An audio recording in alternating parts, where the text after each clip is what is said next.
کیمیاگر، اثر پائولو کوئلو، مترجم خدیجه دینی. قسمت اول. نام پسر سانتیاگو بود و هوا در حال تاریک شدن که پسر با گله خود به یک کلیسای خالی از سکنه رسید. سقف کلیسا خیلی سال پیش ریزش کرده بود و یک درخت عظیم چنار درست در مقدس‌ترین و مهمترین قسمت کلیسا رویده بود. تصمیم گرفت شب را در آنجا بماند. منتظر شد تا تمام گوسفندان از دروازه ویران شده وارد شوند.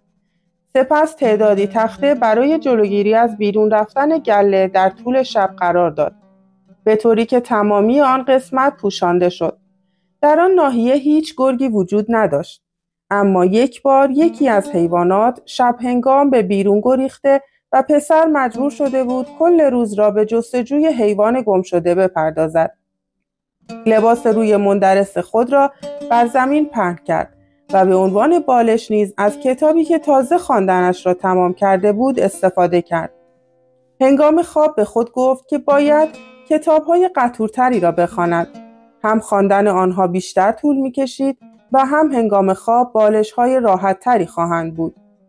وقتی بیدار شد، هوا هنوز تاریک بود و می‌توانست از میان سقف ویران شده ستاره‌ها را ببیند.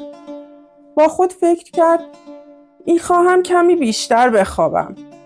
او آن شب رویایی که هفته پیش دیده بود را بار دیگر در خواب نظاره کرده بود و باز هم قبل از اینکه به پایان برسد از خواب بیدار شده بود. از جای خود برخاست و چوب دستیش را برداشت.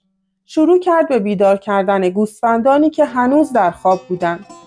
قبلا متوجه شده بود به محض اینکه او بیدار می شود بیشتر حیوانات نیز همزمان با او بیدار می شوند. به نظر می رسید نیروی مرموز زندگی او را با گوسفندانی که کل سال گذشته را با وی در جستجوی غذا و آب صرف کرده بودند پیوند می داد. او گفت آنها به قدری به من عادت کردند که با برنامه زمانی من نیز خودشان را وفق دادند. لحظه‌ای درنگ کرد و با خود فکر کرد که شاید برعکس باشد. او بود که به برنامه زمانی آنها عادت کرده بود. اما بعضی از گوسفندان هم بودند که دیرتر بیدار می شدند. پسرک شروع کرد یکی یکی آنها را بیدار کردن و هر یک را با اسمی صدا می زد. او همیشه باور داشت که گوسفندان حرفهای او را می فهمند. بنابراین زمانی که کتاب می خواند بخش‌های تأثیرگذار کتاب را که برایش جذاب بود برای آنها نیز می خواند و یا در مورد تنهایی و شادی یک چوپان با آنها صحبت می کرد. او گاهی اوقات اتفاقاتی که در روستاهایی که قبلا از آنجا گذشته بود را برایشان تعریف می کرد. اما چند روزی بود که او فقط در مورد یک چیز با آنها صحبت می کرد.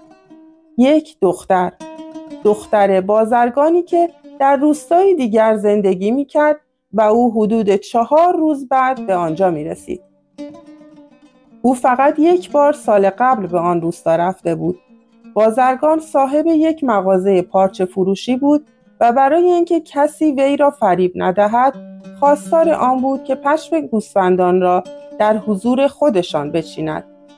یکی از دوستان پسرک نشانی مغازه او را به پسر داده بود و او پارسال گوسفندانش را به آنجا برده بود. پسر به بازرگان گفت من می‌خواهم پشم گوسفندان را بفروشم. مغازه بازرگان شلوغ بود و مرد از چوپان خواست که تا بعد از ظهر منتظر بماند. بنابراین پسر روی پله‌های فروشگاه نشست و یک کتاب از کیسه‌اش برداشت. صدای زنانه‌ای پشت سرش گفت من نمی‌دونستم چوپان‌ها هم خوندن بلدن. این دختر با چهره مشخصی از اهالی آندلس دارای موهای سیاه و بلندی بود و چشمانی که به طور مبهم فاتحان مر را به یاد می‌آورد. او گفت خب من معمولاً بیشتر از گوسفندانم از کتاب‌ها یاد می‌گیرم.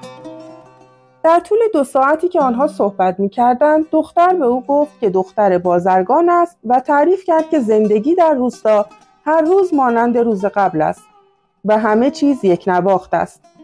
پسر چوپان از دشت‌های آندلس برای دختر تعریف کرد. و در مورد اخبار و اتفاقاتی که در شهرهای سر راهش دیده بود صحبت کرد.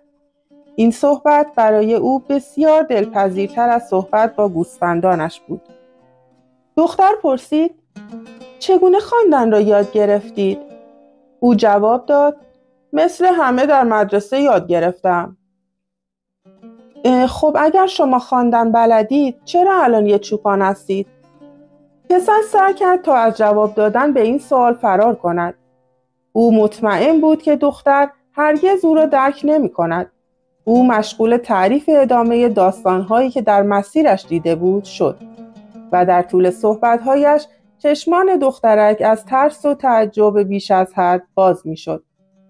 کم کم زمان گذشت.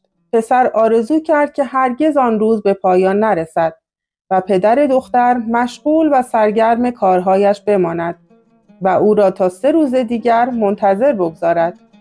او متوجه شد که درون خود چیزی را احساس می کند که تا قبل از آن هرگز تجربه نکرده بود.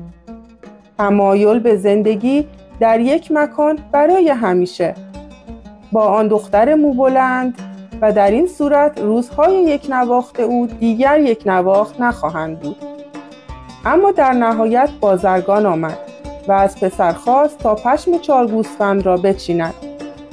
سپس پول پشمها را پرداخت کرد و از چوپان خواست تا سال بعد دوباره گوسفندارش را به آنجا بیاورد. و حالا تنها 4 روز مانده بود که او دوباره به همان روستا برسد. هیجان زده بود و در این حال کمی نگران. شاید دختر او را فراموش کرده باشد. چوپانان زیادی برای فروش پشم گوسفندانشان به آنجا می رفتند.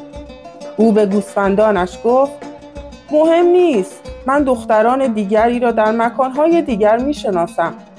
اما در اعماق وجود خود می دانست که مهم است و اینکه چوپانان نیز مانند دریانوردان و فروشندگان دورگرد همیشه یک شهر را پیدا می کنند که در آن کسی است که می تواند باعث شود شادی و لذت تنها سفر کردن را از یاد ببرند.